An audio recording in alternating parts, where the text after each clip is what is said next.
আর hi hello দিয়ে শুরু করছি না ভিডিওটা, কারণ বৃষ্টির মধ্যে বিরক্ত লাগতে লাগলো। বাড়ি থেকে তো বেরোই না কোথাও, মানে বেরোনোর সময় পাই না, কাজের মধ্যে থাকি তো। আর কাজের প্রেশারও আছে, প্রচণ্ড থাকে। তো আজকে একটা উইক অফ ছিল আমার, সেই ভেবে যে একটু ঘুরে আসি কোথাও। তো সেই কারণে একটু ঘুরতে বেরোলাম বাড়ি থেকে। আর এই ঘুরতে বেরিয়ে এসে দেখি বৃষ্টি পড়তে লাগলো। তো মনটা কেমন হবে তোমরাই বলো। আশা করি মনটা সবারই খারাপ হবে, আমারও সেই একাই মন খারাপ করতে লাগলো দেখে যে বৃষ্টি পড়তে লাগলো। কী করতে এলাম, বাড়ি থেকে বেরোলাম। তো এই যে আমার অবস্থা, মাস্ক টাস্ক পরে আছি।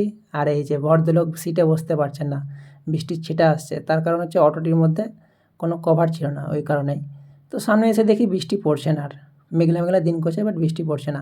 এটা বর্ষাকালে দেখা যায়, আমি দেখেছি একটা ফাঁকা মাঠে দেখেছিলাম একবার, সামনে থেকে বৃষ্টি একদম ঝমঝম ঝমঝম করে এদিকে আসছে আমার সামনের দিকে, আর আমার কাছে বৃষ্টি ছিপ ছিপ ছিপ ছিপ করে পড়ছে। এটা অনেকেই দেখেছে, আই থিঙ্ক সবাই দেখেছে, আমিও দেখেছি। তো এইটার লোকেশন নাম হচ্ছে আয়রন ব্রিজ। অনেকেই নাম জানে, তাও বলে দিলাম। হয়তো বলবে যে বললে না কী জায়গাটার নাম, তো আমি বলে দিলাম। আর এই যে দেখছো ওই ব্রিজটা, ওটা হচ্ছে রেল ব্রিজ, নতুন আয়রন ব্রিজ স্টার্ট হয়ে গেছে স্টার্ট। আর এই যে আমার স্টপেজ, এখানে আমি নামলাম। এখান থেকে আমি যাব মামার বাড়ি ঘুরতে। এই যে মামা আমার চলে এসছে নিতে, আমি মামার সঙ্গে যাচ্ছি।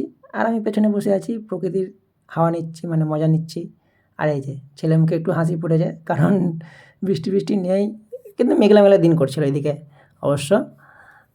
আর চারি সাইডে ফাঁকা জমি, ফাঁকা জমিতে কোনো ফসল নেই, ফসল উঠে গেছে।